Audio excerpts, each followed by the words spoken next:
Okay. Looks like that's rolling. Let me make sure this. Okay. I got to hit pause here so it doesn't start making noise at me. There we go. Okay. All right. So now we're off to the races. Let me get me up here. Let me go to speaker view and get me on it. All right. So it's a little strange start here. Whoops. That's a note for me to do something later. Let's look at something here. We've been using some equations a lot, and maybe I should put some PDF over there just so I get a little bit more light.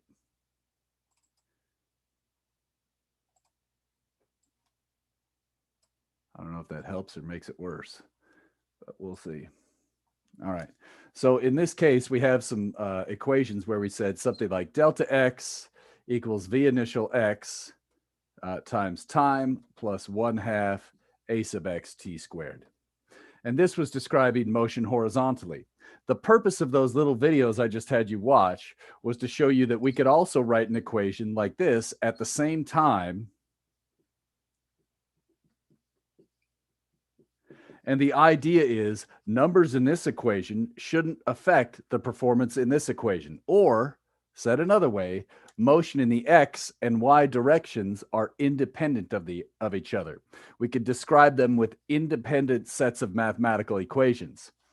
Now, yeah, so obviously there might be some relationships between where they are in space based on these numbers, but the fact remains is we could treat these equations and these equations independently. So we're treating the equations independently. All right. And obviously there's velocity y equation. We could do velocity final in the x equals ... velocity final in the y equals ... And this pen is bad. There we go. This equation and this equation would again be independent. Now, that doesn't mean that one of these equations you could use and solve all your problems, right? We still need both of these sets of equations. For example, right here, let's say at the end of a problem, an object is moving this way, right? So there would be some v final y and some v final x. And notice now we have to be careful. This side would be v final. And you could probably guess, you could say, oh, well, this squared plus that squared equals this squared because I understand vectors. And you would be correct. But I just want to point out here, it's important to get proficient with subscripts, right? The final velocity in the y direction is not the final velocity. The final velocity in the x direction is not the final velocity. They're related by this equation here.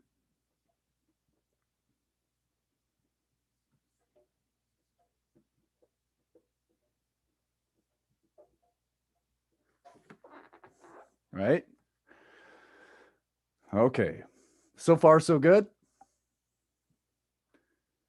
Now, believe it or not, we actually know how to handle these types of problems if it's constant acceleration. If you think about it, think back to chapter 2. We did a problem with a cop and a speeder. And we did one set of equations for the cop, a different set of equations for the speeder, and we did all the algebra. And then oftentimes time was a variable that they had in common, right? So this is essentially the same thing as doing cop and speeder problems, except instead of cop and speeder, it's x and y. And you could even go one level further. You could say x, y, and z if you needed to. All right. And so sometimes it starts to get a little bit crazy. So one thing, maybe I'll do a quick screen share here.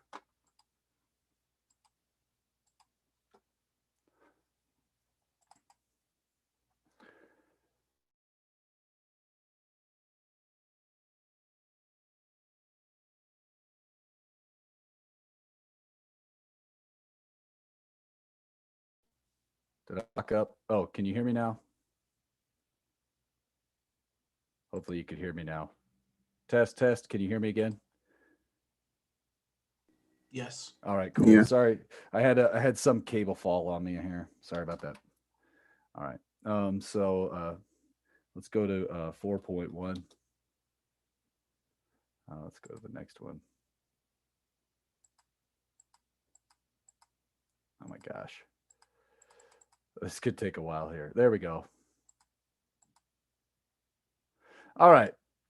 So sometimes what we'll do is we'll use these equations instead, right? So instead of saying delta x and delta y, this is a chapter where it's kind of nice to say r, meaning r is the combination of x in the I hat plus y in the j hat. And you can see we're on page 71 right now.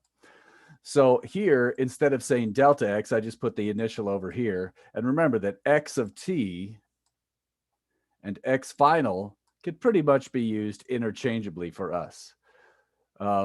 Now we have to be careful. These equations are only valid when what is true? When acceleration is constant. Absolutely. So for constant acceleration, that's when we can use these equations. Now you could actually do calculus as well, just like before, and we'll talk about that later. But these equations right here require constant acceleration. And again, like I said, this is essentially x final. And this right here is essentially y final in those equations. So for constant acceleration problems, we basically do one problem in the I hat, one problem in the j hat, and then reread the question and see if it wants the magnitude, the direction, or what. Okay. Oops. All right. And so let me get back there. Hit the wrong button. Okay. So let's go down a page here. Those are the ones we just looked at. This one's pretty surprising to a lot of people, 4.3. So if you were just goofing off and not actually watching it, you should actually go through those and then read these questions along with it. And 4.3 might surprise you. All right. Okay. Now on the top to page 72. Page 72. So first off, let's start by doing some standard projectile problems. Okay, so someone throwing or kicking a ball, and unless we're going to state otherwise, we're going to assume air resistance is negligible. Okay, and I'm going to assume up is the positive direction. So a lot of times what we do, essentially, we're going to assume that's the coordinate system.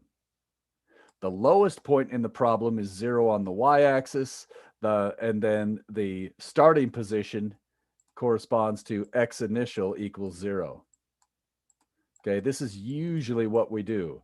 Why? Because it allows us to say this stuff right here. If air resistance is negligible, we know that there should be no acceleration in the x direction. Why? Because gravity acts only in the y direction. Gravity acts vertically. If the x motion and y direction are independent, gravity should not affect the x equations.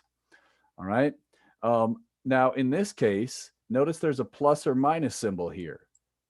Obviously, if you launch it upwards, you'd expect to use the positive. If you launch it downwards like this, you might get a negative sign there. Okay. Let me clear all those. This is getting messy. And then notice this interesting equation. Because AX is 0, we know the velocity in the x direction shouldn't change.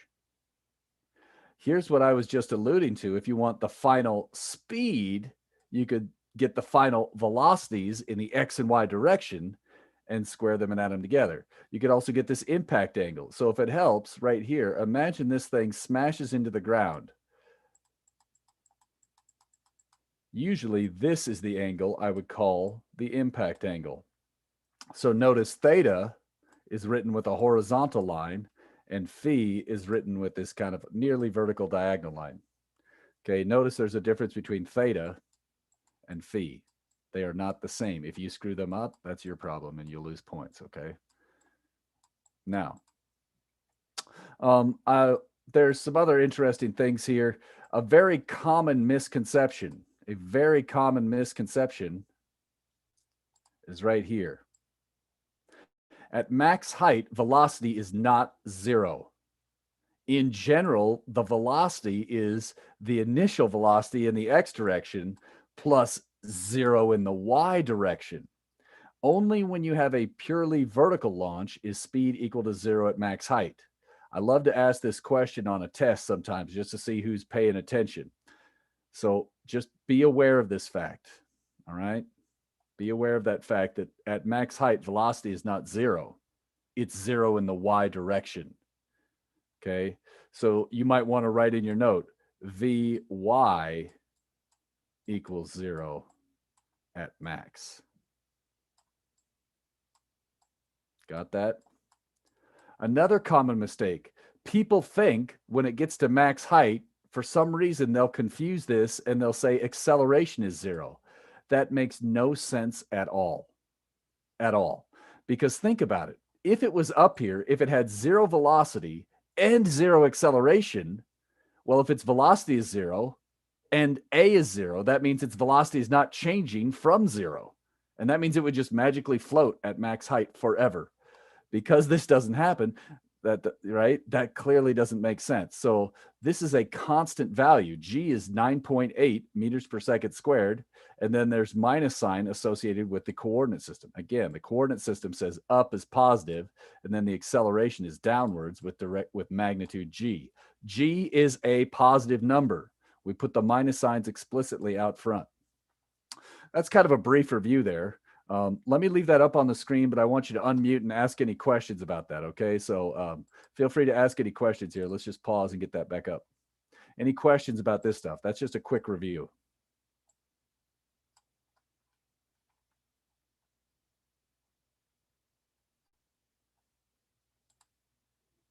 Cool.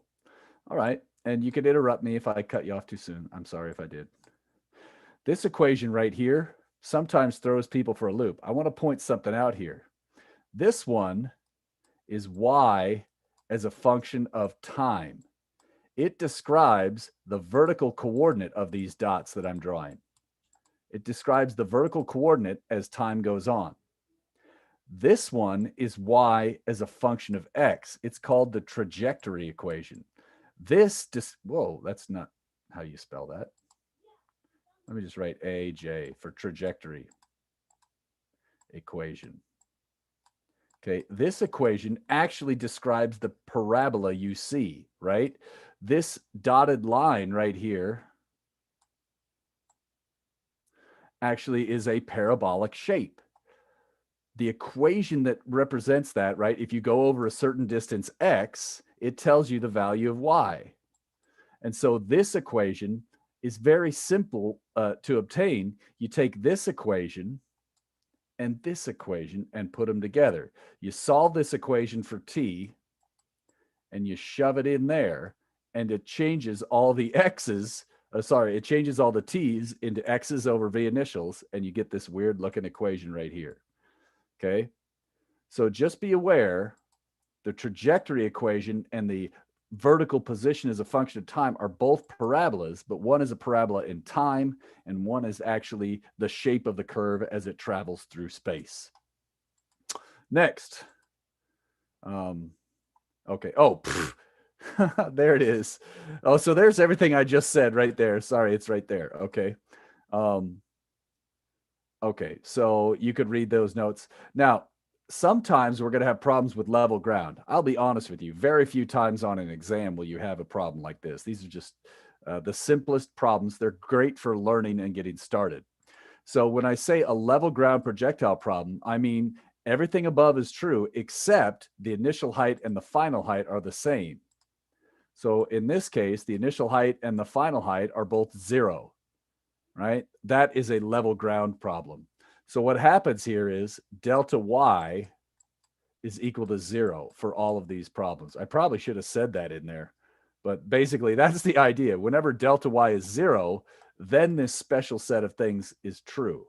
For example, the time to max height is equal to half the total flight time. That is not true if it's not level ground. This range equation, people just memorize this, or you see this in physics books all the time, so students grab this and think they can get answers. This equation is only valid if delta y is 0.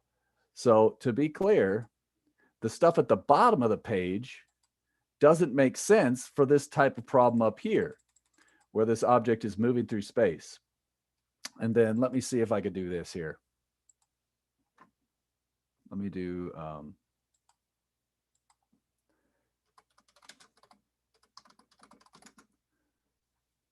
let's get a simulation here just because we've got it.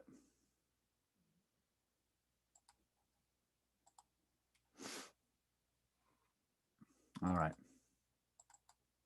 Okay, and so here we have a projectile. Hopefully you can see this, and my apologies if it's laggy. So most real world projectile problems, they're never going to be perfectly level ground. So it's important that we learn how to handle non-level ground. So you can see I could adjust these things up here. And what I want to do is show the velocity vectors. Let's start by just showing the velocity vectors, and we'll look at the components here. All right. Actually, let's start with the total.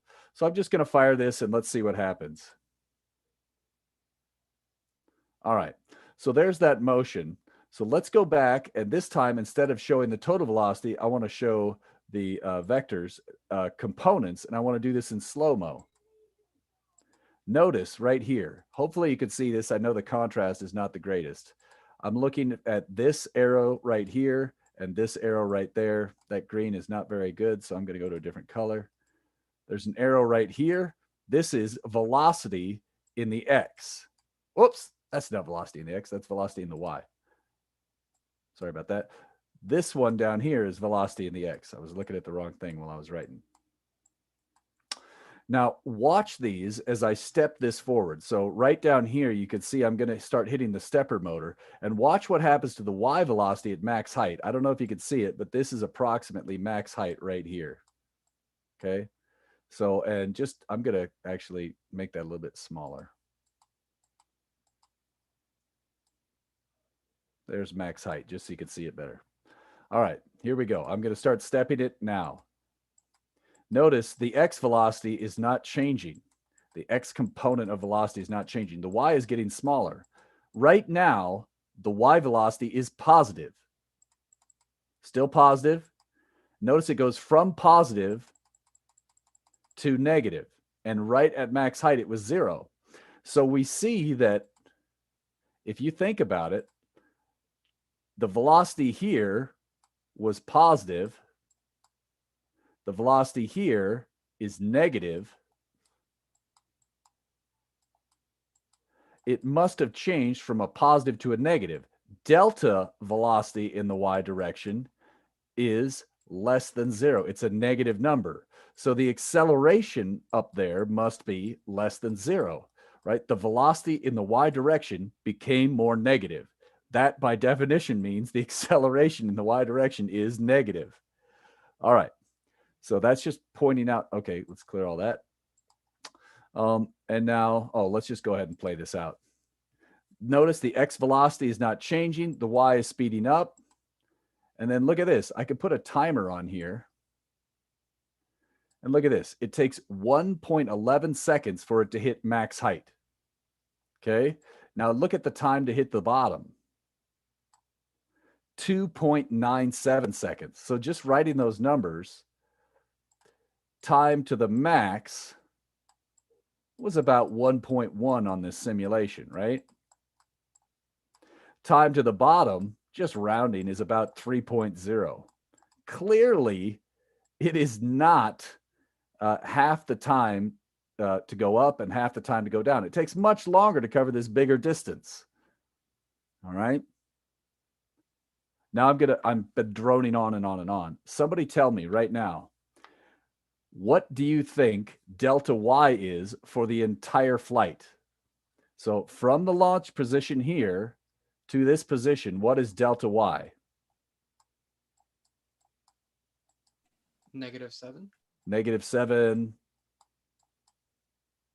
meters. Yeah, there you go. Got to have units, right? So notice if it starts here, Y initial equals 7 meters. Y final way over here is equal to -7 meters. Just checking. I wanted to make sure you got the units and the minus sign. You did. Good job. All right. I don't know if you noticed all this. I was doing everything with air resistance on. We've been assuming air. Let's see how much of a factor this really has. Okay. So I'm going to shoot it again, but this time I'm going to turn air resistance off. Let's see how different it is. It's definitely having an effect. I better zoom out one. Where's the zoom out? I missed my button to zoom out here. Let me get this back up in here. There it is. So you can see air resistance has a huge effect on this cannonball, but what if we choose something else, right? You could choose different objects and see how that matters. But so even still, a lot of the physics that we're learning will be similar. For example, now it's okay, it's 1.4 seconds versus 3.3. So it's a little bit closer to half the time, but it's still not exact. All right. And you can see that percentage wise, that initial 7 meters is not such a big deal on this full height. All right. So if you want to learn how to handle air resistance, I'll show you at a later time. Let me pause here. Go to gallery view. This is supposed to be a quick review. I'm expecting that most of you have seen something like this, but go ahead and ask any questions you have.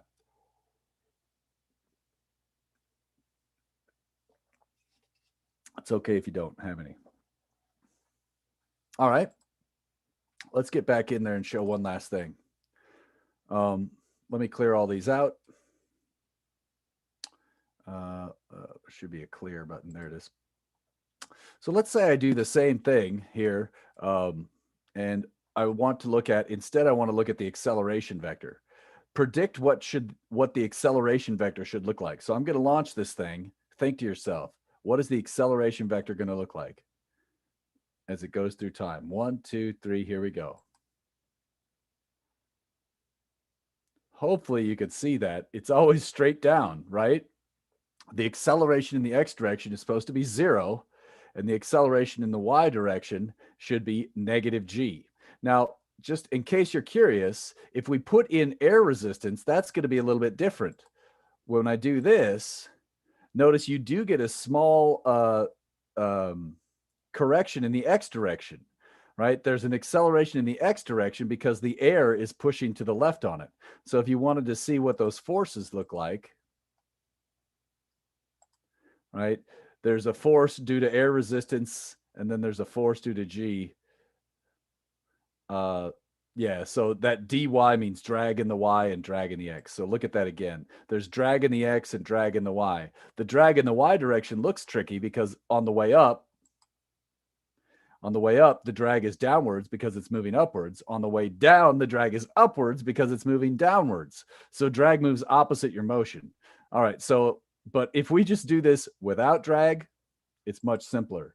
Gravity pulls down on the ball and we're ignoring air resistance. Much simpler problem. All right. Let's do one more little intro and then we'll start doing some problems here. All right. Actually, let's do a problem now. We're burnt out. Let's do a problem or you're going to be bored out of your mind.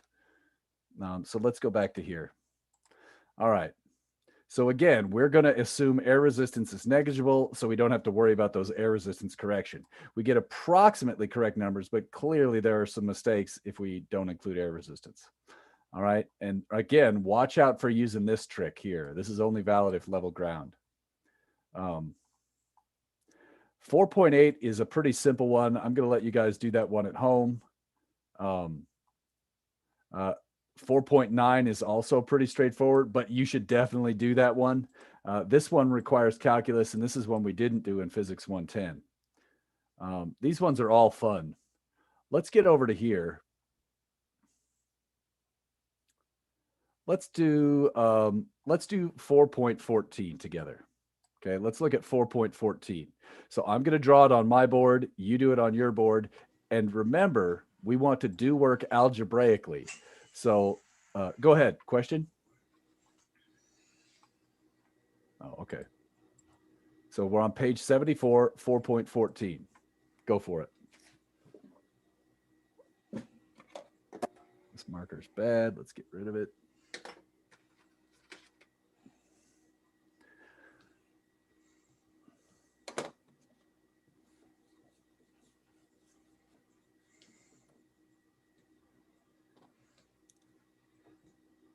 Oh my gosh, this one's even worse.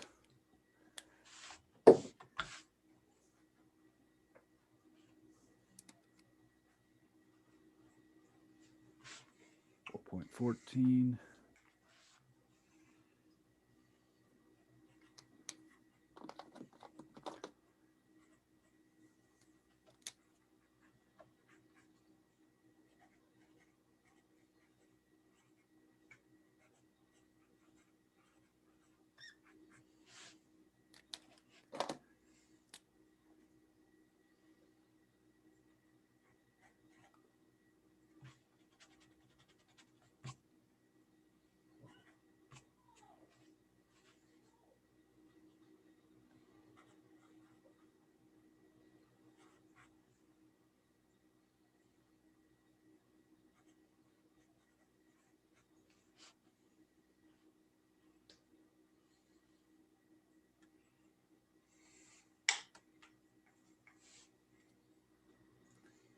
Are we told the height of the building? Okay, yeah, so we know it.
Okay.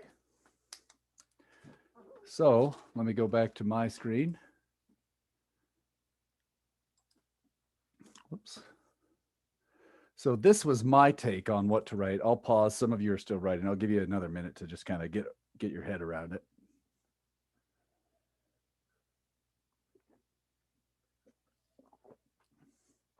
This is how I decided to start the problem. I haven't done much yet. I drew a picture. I labeled it. I listed what's known. Over here, I wrote what I'm supposed to find, just so I don't have to keep looking back at my paper all the time. So I've got kind of the basics of what to look for in part A and B. I've labeled my pictures.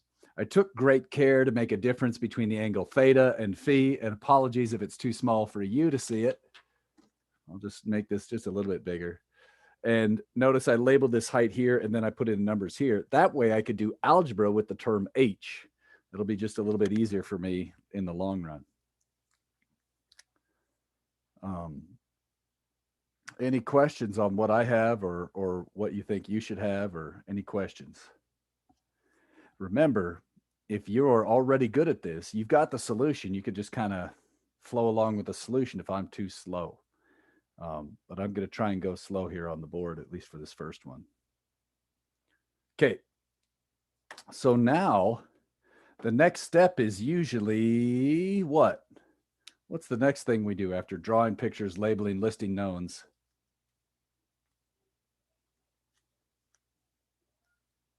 We make a table. Yeah, so we could make our list of yeah, so like this, delta x, v initial x, this kind of thing. And then you're going to have to do it again for delta y, v initial y, right? Is that what you meant? Yeah. Perfect. Yeah, do it.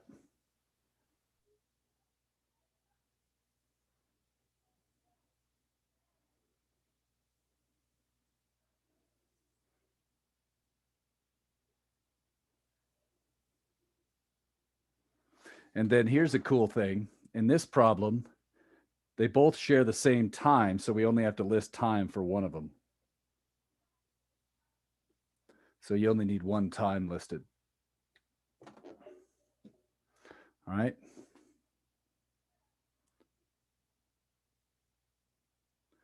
So I'm going to say delta x is, what is delta x in this problem?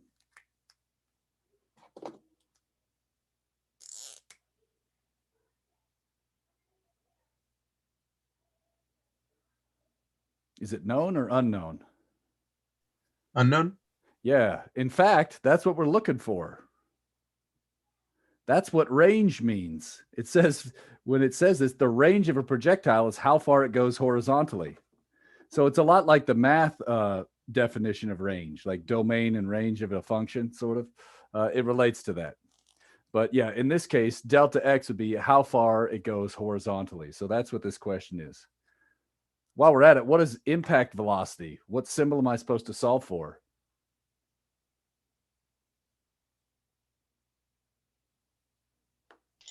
VFY? No. V final. Just VF. So impact velocity in the y direction would be V final y. And that's what I wanted you to watch out for. Here we need V final, and it's actually a vector. So we're going to need the x and y components both.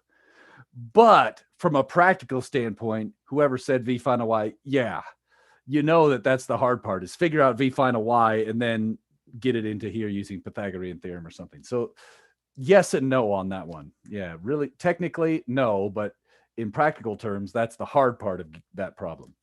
All right, so delta x is unknown. What's v initial x? How would I get v initial x? V initial cosine theta. Yeah, exactly. So here, theta is right here. Sorry, it's so small to see. But so if I want to get this side, it's adjacent to theta, I would take a cosine. So again, the x component is adjacent there. So this would be v initial cosine of theta. And you could plug in numbers at the last step if you want, or whatever. What is v final x? Somebody else. V cosine theta, Okay, and how do you know that? because there's no acceleration. Exactly. If there's no acceleration, these two velocities are the same. Again, we're ignoring air resistance. That's an assumption we're making. So this is something you're supposed to know. You assume this is 0 unless you're told otherwise. And then time, do we know it or not? I don't think so, right? I don't see it. Okay, what's delta y? Negative h. Negative h, correct. Right, you go downwards, h. Again, we are assuming here, I didn't draw it on here, but we're assuming this is our coordinate system, right? X is to the right and y is to the up. So the change in y, it has to be, there's an implied j hat on here. Each of these things has a j hat hidden on it. So in this case, it does not go distance h, it goes displacement negative h. This means displacement vertical. All right. How about v initial y? Somebody else.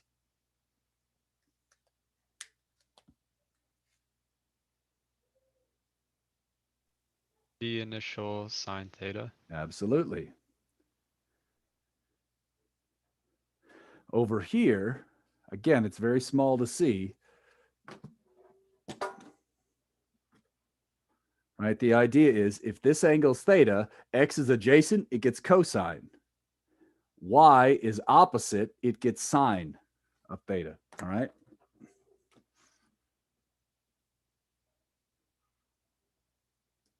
Whatever. What's v final x? Is that also v sine theta, or is it negative v sine theta? That one's unknown. Exactly. I was trying to trick you. Oh, that's sneaky Jorstead. He's the worst. Think about it. It's not just negative of this number. If this was 3, this would not be negative 3 because it's going to go down. It should be, what do you think? Should v final y be a bigger or smaller number than this one? Should v final be bigger or smaller than v initial y? Be bigger. Bigger. Should it be positive or negative? Negative. Negative. So we expect this to be a somewhat large negative number. Look at the picture, right? It's going up and then it's going to come down. It's going to be moving down quickly. All right. AY, what's that? Negative g. Negative g. So remember, g is the size of it, right? We're going downwards with magnitude g. G is a magnitude. So this is positive. This combination of this arrow and that coordinate system makes it negative. That's what makes this negative right here. So just to make those negatives pop, let's just pop that out. All right. From here, what is the next step? Get equations. Write some equations. So we're going to write some x equations and we're going to write some y equations. And then we solve them for, what were we looking for? We need delta x. Okay, so what strategy do you think we should do here? Go ahead and write the equations first. Let me write them as well. I'm running out of room, so actually, I'm going to get them down in here.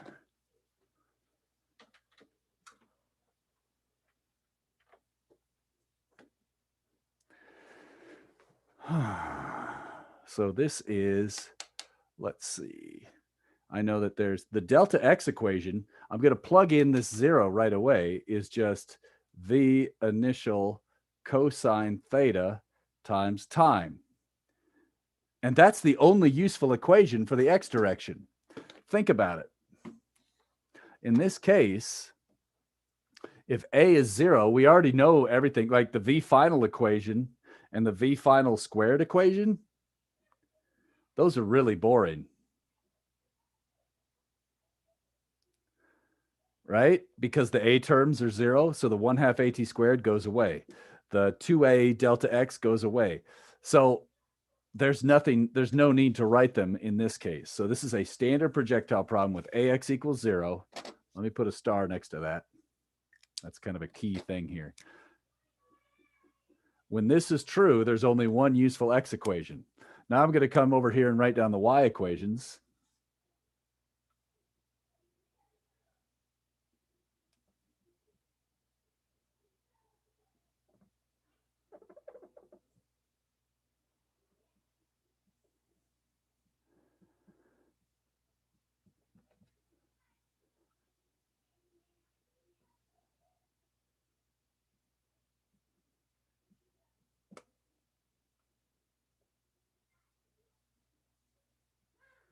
You're missing the t on that delta y. Thank you.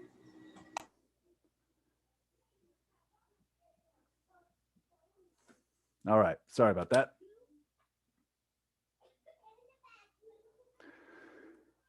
Always glare. Whatever. That's pretty close. So yeah, that's supposed to be a T right there. Let me make that prettier.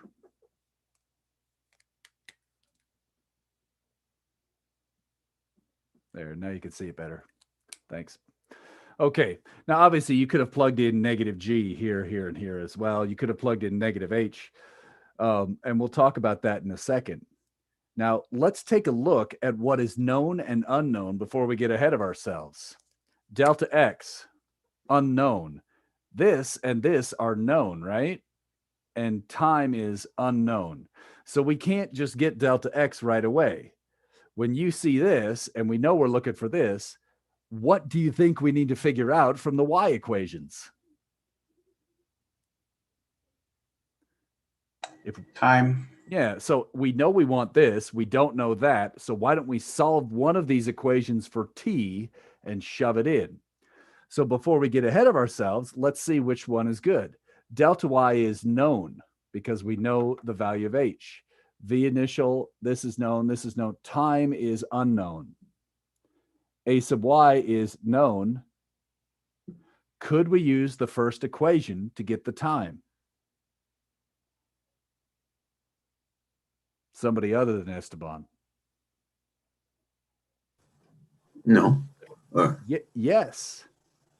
Now think about it. It's a little weird. You might not but these are all numbers essentially, right? It would be, how would you solve this type of equation? Couldn't we use quadratic? You could use a quadratic formula using algebraic values. Or if you recognize this, you could be like, oh, I'm going to need to use the quadratic formula, plug in my numbers, use Wolfram Alpha to check your work, right?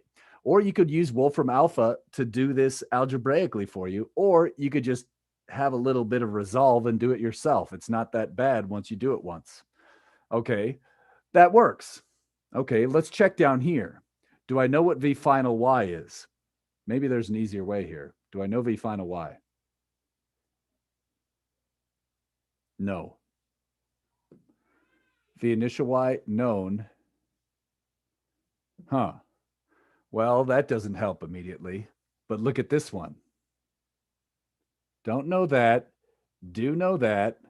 Do know that. Do know that. Now, it turns out I had a student say, I never used the quadratic formula in your class at all for at least these projectile problems. And they found this trick and they liked it. So I'm going to pass it on to you.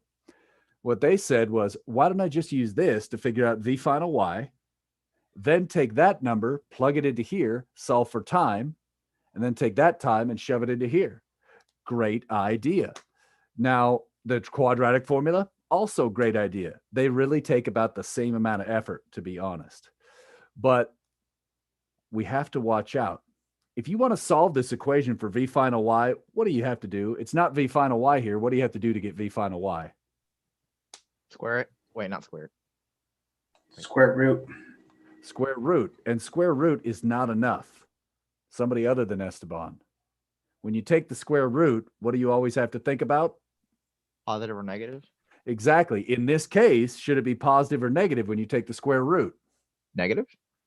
Negative, because it's going down at the end of the problem. And I'm sure Esteban knows that as well. And he was going to say that, but I'm just trying to get other people involved here. So in this case, v final y, when we take the square root, don't forget the plus minus sign, because in this case, we see it actually matters. So always, especially when you use these v squared equations, always think about plus minus sign and go back to the problem. All right. So at this point, let's maybe take a look at the solution and see if there's anything else, unless anybody has any questions. I think you could do this. This is kind of like a review, right? Hopefully you did this in high school, or if not, if this is killing you, you could also consider a lateral transfer to physics 110. It's not too late to do that, but what problem was that? I forgot. 14. There we go. Okay, so somewhere in here, it looks like this is what I did. I took the v final y equation, did this, now plugged it in. This is something I want to emphasize. Okay, I really want you to get used to properly using your minus signs, right? It's important that the numbers you use match up to reality and your coordinate system. Otherwise, you can't explain anything and people get very confused. You might get lucky and get the answer right, but this way you don't have to get lucky. You do the same thing. Notice this minus sign and this minus sign cancel, which gives everything under the square root is positive. I use the negative root because moving downwards at impact, I get this. So I could plug in all those numbers, but why? Right? I could tell the units look good. I might check the units here. This is meters per second squared times meters. That's meters squared per second squared. This one's meters squared per second squared. When I square root that, I get meters per second. So the units check, right? Now I take that, whoops, I could shove that down low here. Okay, and so now I just stuck that number into the time. Okay, I solved this equation for time. That gives me this. Then I plugged in this junk right here. And then after that, I just cleaned up the minus sign. See how everything's got a minus sign here. So that's just blah, blah, blah, blah, blah. And now you could take that and shove it into here. So that's the time, right? All this junk over here is the time. Stick that into here. Now, if you aren't good at doing this algebraically, get good at it. All right. It's going to save you time. I know it seems worse, but if you get used to it, it will be better. I promise you. All right. So now this is good enough. The above it, this answer would be correct, but there's a trick you could do to factor out that v sine theta. What I do is I take this term right here and I multiply by 1 in this weird form. When I do that, I can factor things out. Notice you get this weird result out front. This is useful because it's easy to check the units. Okay, right? Think about it. Everything inside the parenthesis has no units. I could tell that because this has no units. So that means this better have no units, which it does if you check it. And that means this thing out here carries all the units for the expression. So this might be a reason for mathematicians grouping things in weird ways. And you're like, why do they group it certain ways? Usually in physics, we like this. It's a thing with the correct units times a thing with no units. And that's a pretty way to write your answers. If you had written this on a test, full credit. Again, this is full credit on a test. This is prettier and more useful if you're coding or doing other things. So, all right. And if you're really curious, as the height h goes to 0, look what happens here. If h goes to 0, this term goes away, you get the number 2, right? And so you get back this result, which is the normal range equation if you look back at it. All right. All right. So your job is to go through the solution step by step, but algebra, once we start getting to algebra, you're going to notice I kind of go a little bit quicker when it's just algebra. So I'll kind of gloss over the highlights, and you could either try and work it out faster than I can say it, or you could do the algebra after class. So if you didn't get all that algebra done, that's fine. Just put a mark, leave the rest of the page blank, and you can finish it up later. Obviously, we didn't do the other part right now, so I want to talk about that. That was all part A. Turns out this is a very common thing. In a physics question, part A takes you forever, and then parts B, C, D, whatever can go really fast.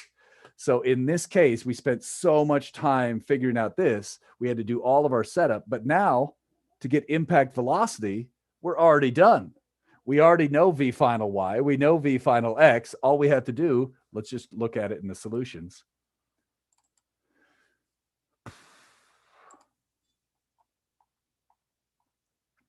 So we already figured out V final Y. If I want the impact speed, right? That's the magnitude. That's this one, right? So V final X squared plus Y squared. So that's this, which looks really ugly. But notice when you square this, that's going to cancel out the minus sign and the square root. So you get V cosine squared plus V sine squared, which is V squared. You also have this 2GH laying around. That's where that is. And so if you're curious, this is actually exactly the same as the horizontal launch problem in 412. Doesn't matter whether you shoot it up or to the side, the impact velocity will be the same, the impact speed. And now here's how I get phi, just to remind you. Whoops. V final Y was going down this way.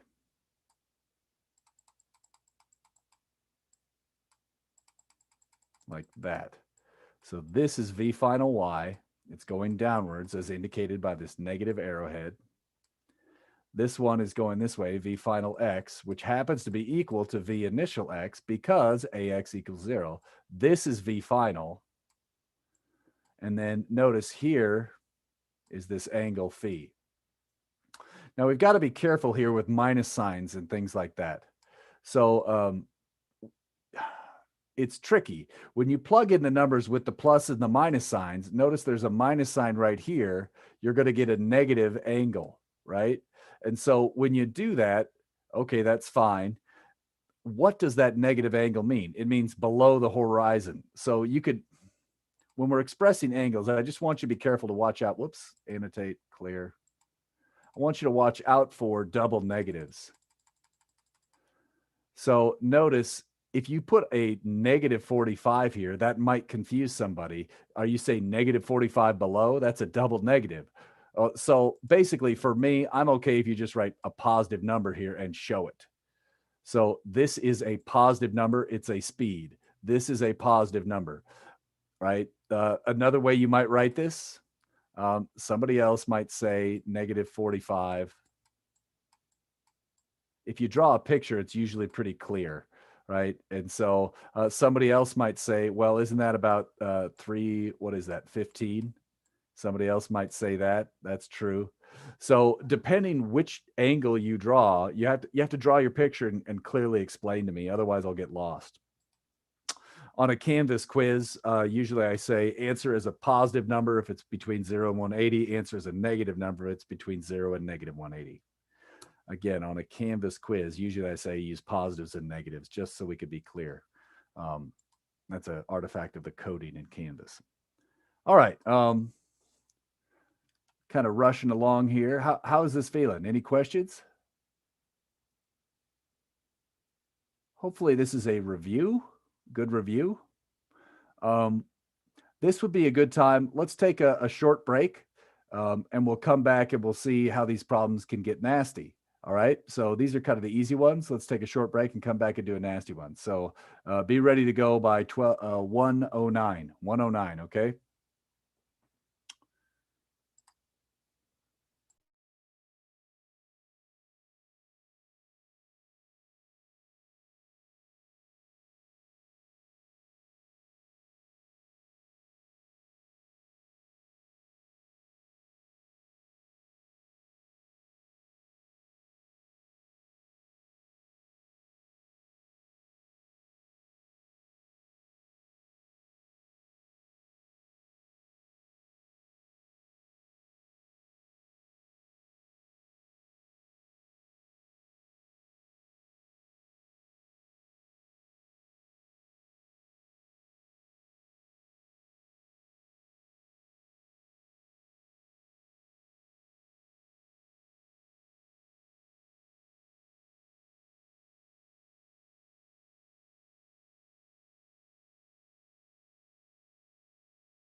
We still have a couple of minutes, still have 3 minutes, but I'm here if anybody has any questions. You don't have to speak at all. You can just rest. If you do have questions, I'm ready.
All right, so it's time to get going again. So let's do it.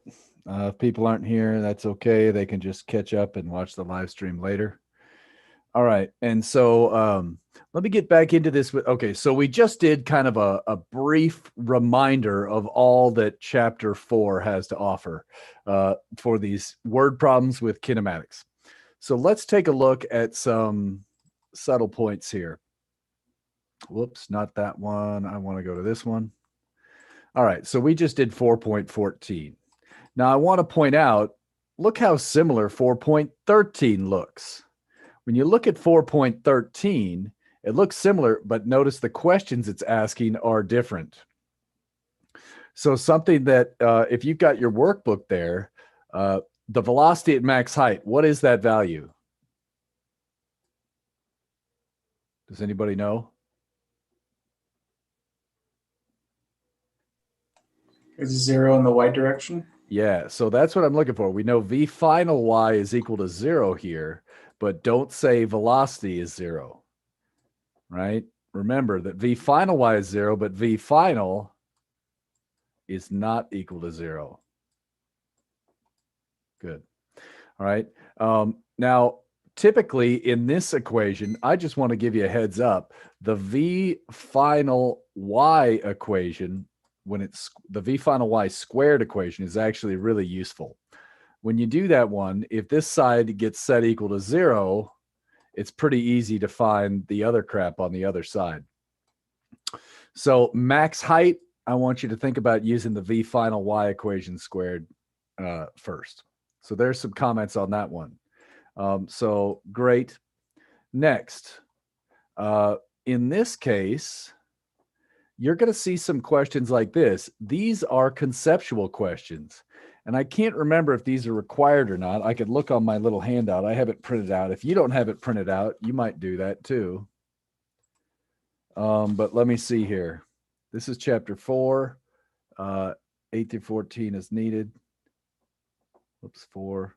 And then looks like I didn't require those, but the idea here is some of these conceptual questions, you might put a mark by them, they're actually really good to learn from. So maybe don't write anything, but at least quiz yourself.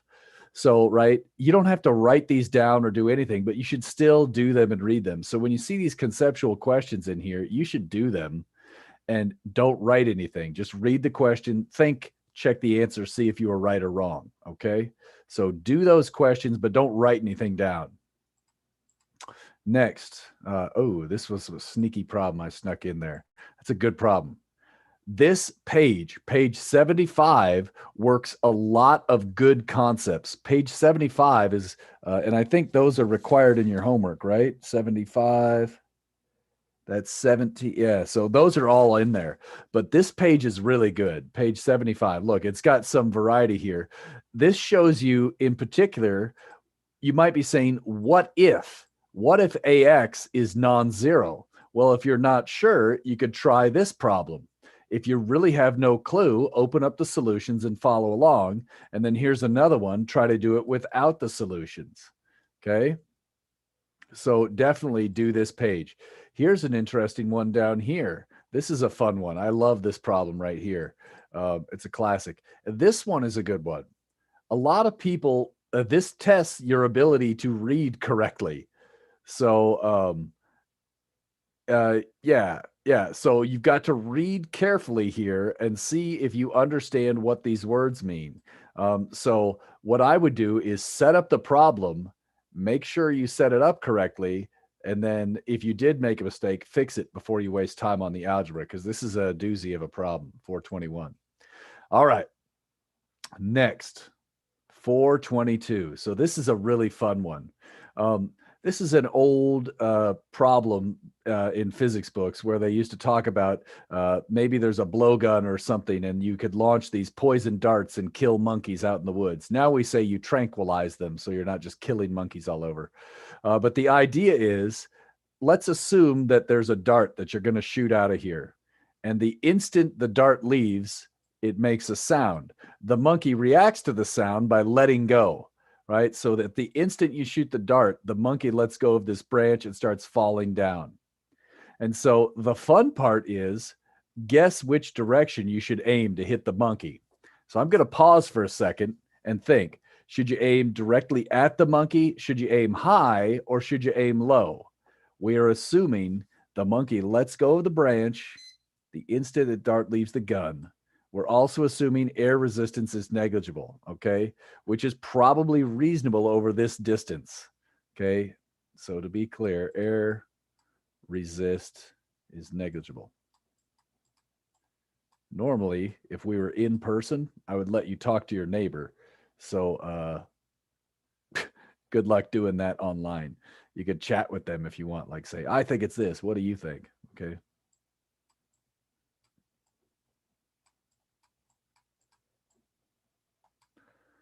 All right. What do you think?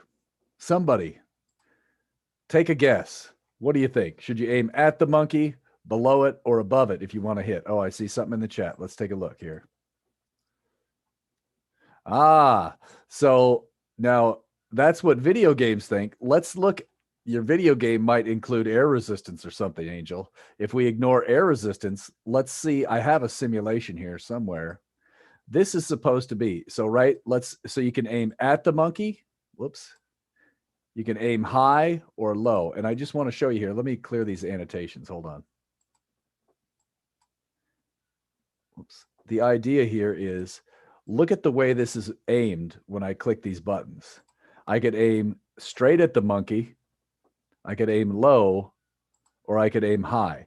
So let's try aiming low, and then I'm going to run this and see what happens here. Now, obviously, this is an idealized experiment with no air resistance. When we play this thing, hopefully you can see that going. It misses it. If I aim high,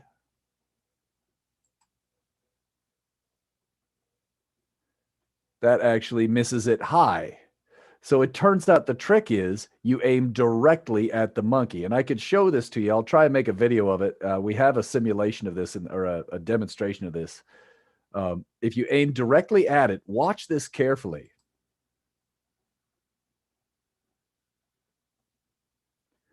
Now, the way I like to see it is if I aim directly at the monkey, let's reset.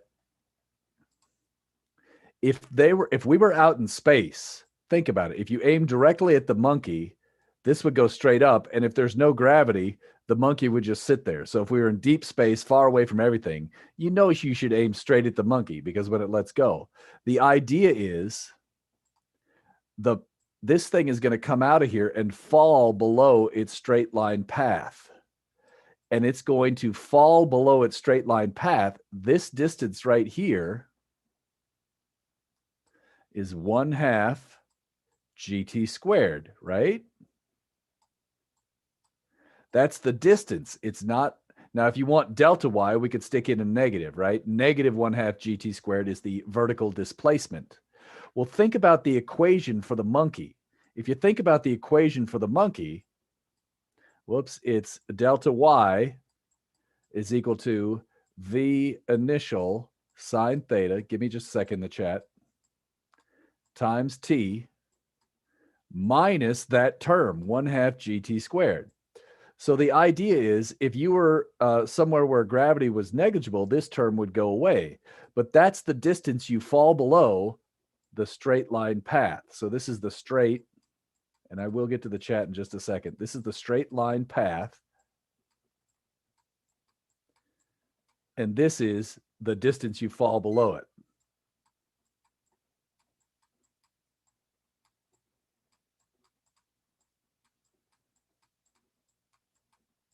Sorry that takes so long. Okay, let me get the chat in Zoom here. Staticky audio? Okay, apologies. Can anybody else hear me or not? You sound fine. Okay.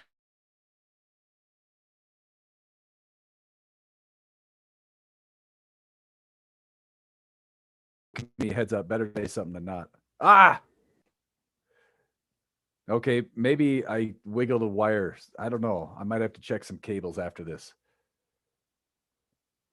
All right. Yeah, it looks like. Yeah. All right. Whatever. It looks like my headphones are working now. Sorry. Every time I touch that cable up there, I might have to buy a new cable. All right. Great. One more thing. All right. Point being, this is the way it would go. Straight line path. This is the distance it falls below the straight line. So that's a fun problem.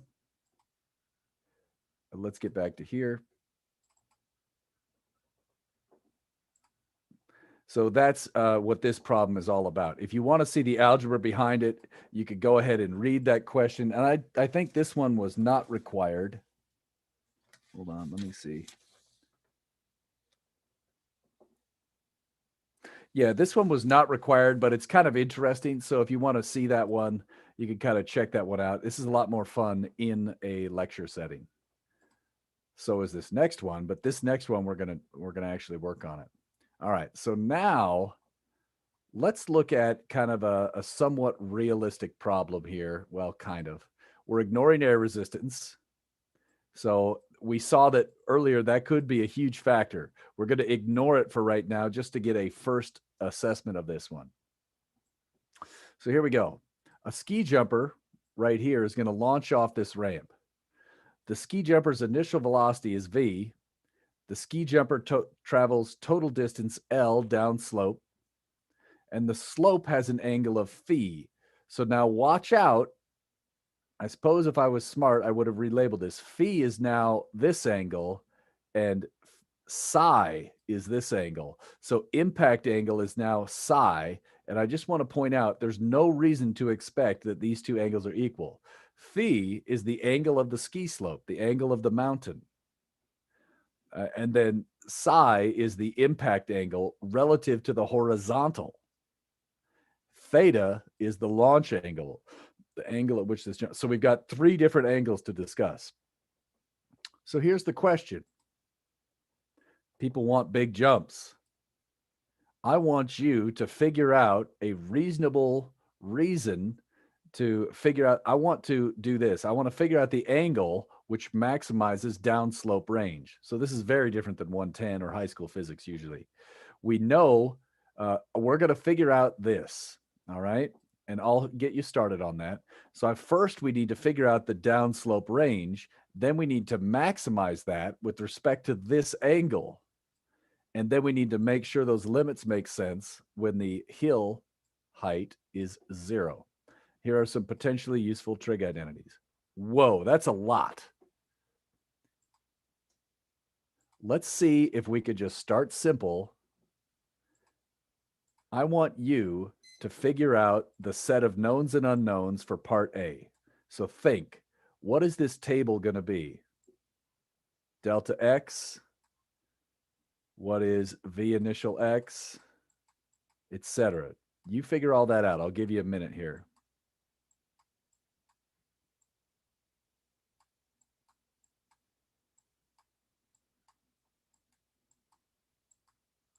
Is the audio still staticky or is it getting better?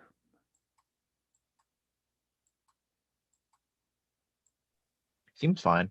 Okay, cool. Give out a shout anytime it gets crappy, all right? Okay, so Yasmin, it might be your connection. I'm not sure why. Maybe check your headphones or something. But I could be wrong.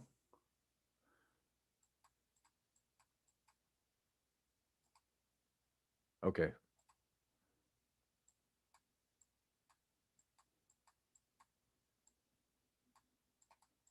So I'm just doing this because it takes me a long time. That'll give you time to think. If we can't write down this list of knowns and unknowns, you have no chance at solving this problem. So let's first start by figuring this out. I'll give you another minute and then I'm going to start asking you. And so we'll see if we can get some people other than the same 5 people talking. Okay, so I'll give you another 1 minute. So at 1:25, we'll start asking about this.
All right.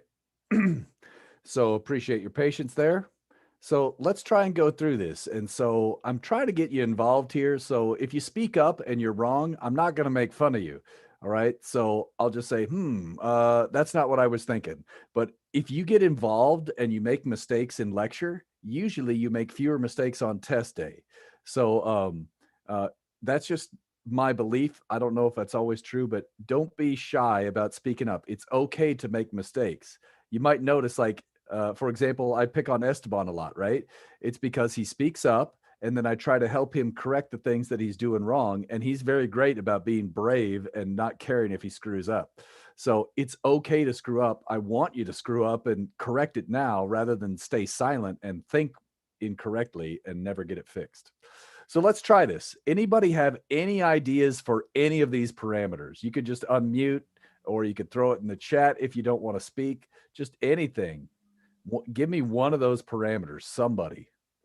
VIX is Okay, equal what's that to, supposed to be? V cosine theta. I love it. V cosine theta. That looks good. Somebody else, try another one. Okay. Oh, I see one from Nick here in the chat. Let's check that. He says delta X is L cosine phi. Excellent. Look at this. This distance here is L. So even this one's got a, yeah, nice job, Nick. Good. And Somebody then else. acceleration in the X is equal to G cosine phi. Nope. It's 0. air resistance is negligible, so there's no acceleration in the x direction. Remember that? So the velocities get split up, but not the acceleration. Remember when I showed that little simulation? Is that making any sense? Yeah. So what's AY supposed to be?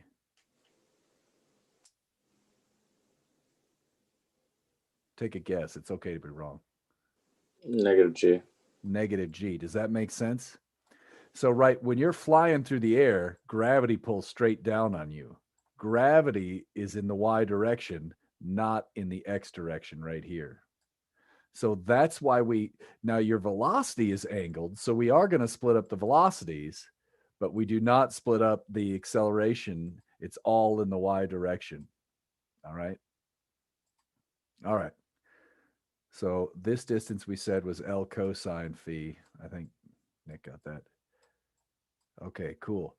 And then, so Nick is, let me see. Oh, let me get Isaac in the chat. Isaac said this should be V sine theta. Okay, and then Nick is close but incorrect. Delta Y is not L sine phi. It's negative L sine theta. Negative L sine phi. Do you agree, Nick Q? Yeah, sweet. Okay. So we know the distance is L sine phi, but remember this is displacement. It has a J hat on it, so that's negative. And here's the deal. If you miss one minus sign, the whole problem goes to crap. Okay. All right. So we have to think this goes down. That's got a J hat implied. Let me clear out this line here. That's distracting me. So the distance was right. Very good. Let's see. V final Y. Do we know that? I think it's unknown. Time. I didn't see anything that talks about time. And then V final X that's V cos theta, right? Okay. So in this case, what is the variable we're trying to solve for? L. So technically L, even though it says total distance L down slope, where they said show the downslope range L is this. So basically that's basically saying, hey, let's make this an unknown and solve for it. Okay. What should we do next? If we're trying to analyze this, what would you do next? So I think what you're trying to figure out is D, right? What you may have an old version of the book. I changed it to the letter L at some point. I'm trying to figure out the distance down the slope. And I called that L in this book. Some older books, it might have been the letter D.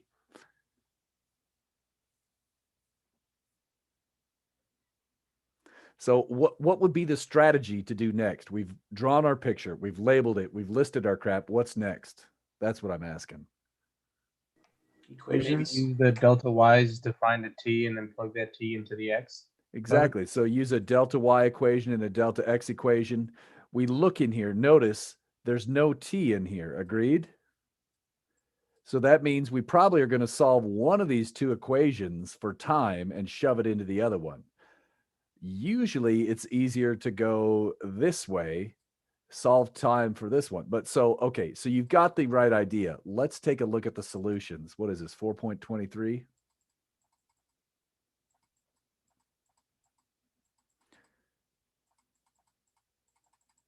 Man, that's way down there, isn't it? Oh, there it is. Okay. So here's what I did. I just started with the trajectory equation, which, like someone said, I don't know who that was, but good job. I just took the x equation, x final is equal to v cosine theta times time. I solved that for t equals x over, and I'm using x final and x interchangeably, right? X is equal to, what is that going to be? Or t is equal to x over v cos. And then I shove that into the delta y equation. Okay. When I do that, I get this result right here. Okay. Now, here I just plugged in all the stuff I know. I know that x is L cosine phi. I know that delta y is negative L sine phi, and I get all this junk over here. Great. And look at this. If you cancel, now it looks really scary, but hold on. Let me get my eraser here. I just want to point out something here. There's an L, and this is actually an L squared. So the idea is you can cancel out an L and cancel out one of these L's, and then basically you've got one term with L in it. You solve for that, and you get this result. So this would be a good result. However, you might not see this right away. It looks really ugly. One thing you can do is look at this trick here. This is just math fun now, okay? There's a squared here. There's no squared right here. So what I did is I brought one of those cosines inside on each term. When you do that, cosine times tangent is sine. And now I get this, where it's cosine A sine B plus cosine B sine A. I use a trig identity. If we scroll down a bit, again, you could go through the algebra on your own. That's how I got that sine theta plus phi. You might say, dude, that's dumb to waste all my time when this would be full credit on a test. You're right. However, for part B, it turns out this answer is a lot easier to work with because we only have to take a derivative of one thing, right? So, yeah, it just, I don't know, it reduces, like, look at this one. There's so many thetas and phis. If we have to take the derivative with respect to theta, there's just less stuff to work with here. So it's easier to take the derivative in this case than it is in one of these other two. All right. That's all I'm saying. Okay. Now, oh, whoops. Let's go back to part B. So I know I'm leaving a lot of steps out, right? I'm leaving some steps for you to work through later after class. So right now we're getting the big picture on how to proceed. The next step is something we didn't do in Physics 110. So let's take, the next step is something we didn't do. So let's look at that question.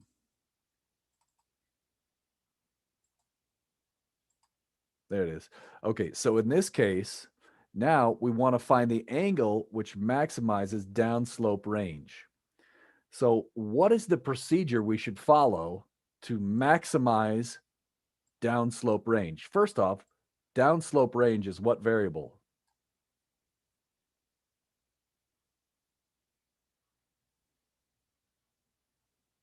L. L, right? So that's this. And I want to determine the angle that maximizes L. What is that procedure? You don't have to do it right now. Just tell me what I should do.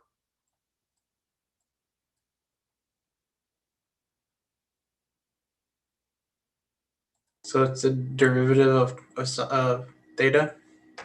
Derivative of what? We need to take a derivative, right? What do I need to take the derivative of with respect to what? Theta with respect to L. Close. I want to take the derivative of L with respect to theta. The idea is this is what I want to maximize, and this is what I want to maximize it with respect to, right? If you want to maximize a position with respect to time, you take the derivative with respect to time. If we want to maximize something with respect to angle, you take the derivative with respect to angle, then you do what with it?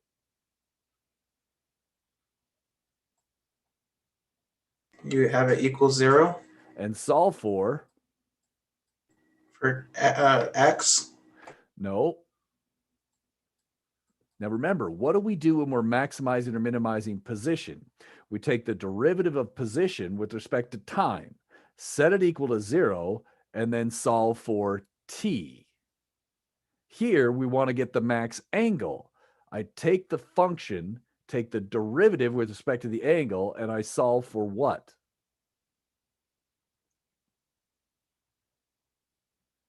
For L. Theta. right?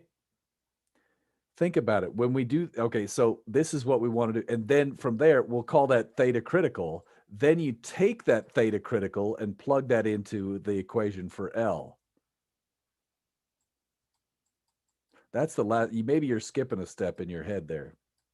I know how to do it with position and time. It's just the theta and the L just confuses me. Yeah, it's because you kind of learned one way of doing it. But in general, this is any function, right?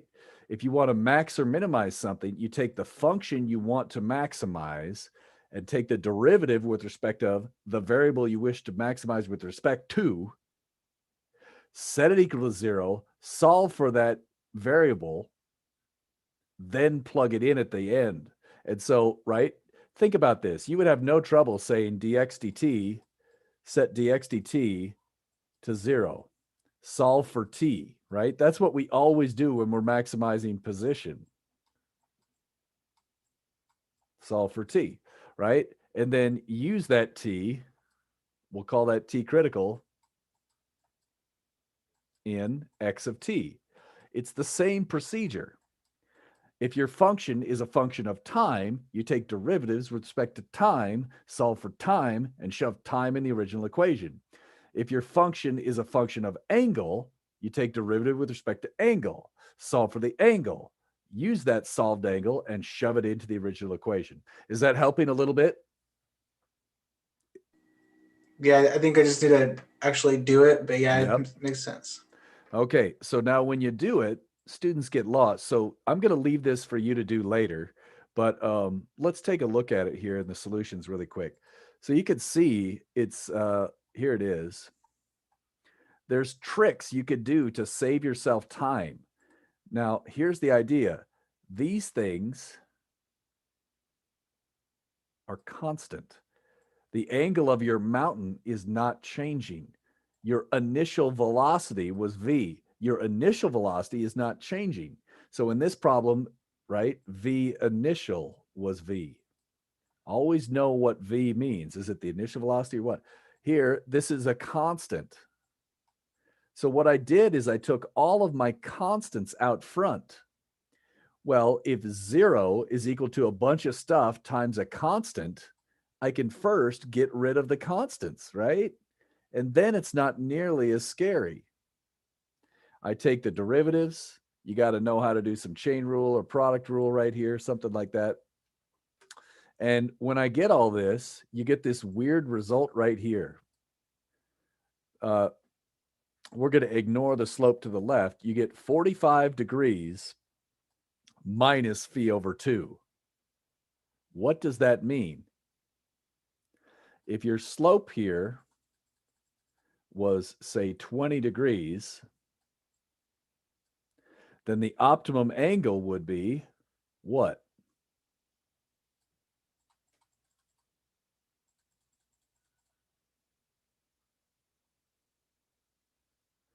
If your mountain slope was 20 degrees, what angle would you want to launch at to get the maximum range, according to all this mumbo jumbo?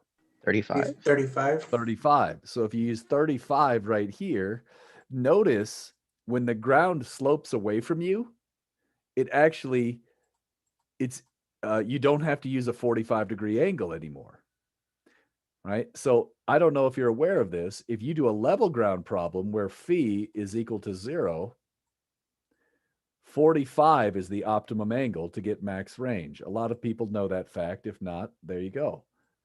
Okay, so it turns out 45 degrees is the optimum angle on a flat surface. And as your surface falls away from you, we see that you can go more and more x velocity, less and less vertical, because you get more hang time anyways from the ground falling away. So what if it was really steep, right?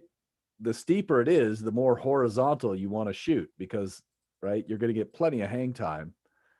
All right, anyways, so that's kind of an interesting problem. I'm going to let you clean up the details. All right, questions on this? Any questions?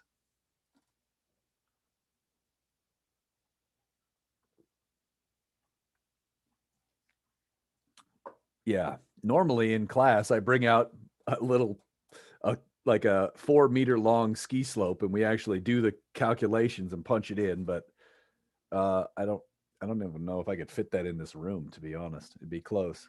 Anyway, so yeah, sorry, this is online learning. Okay. Let's see where we're at here. I don't know.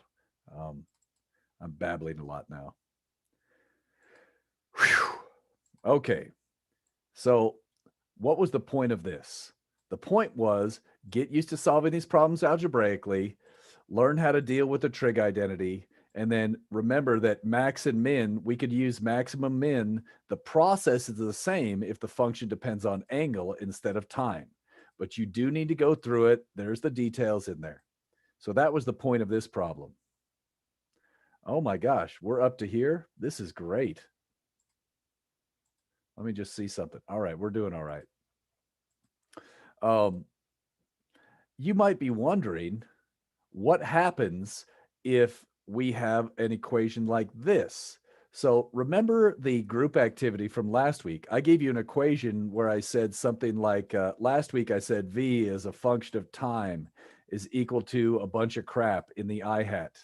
And I think we called this a vector. Well, this is a variation on that one, where now we say, what if your position as a function of time is in the I hat, J hat, and K hat? So if you want to handle three-dimensional motion, this is how you do it. Okay. And so here's another one. This one looks pretty similar. So why don't we try this one here? All right. And so I'm looking at 4.25. This is what I'm thinking.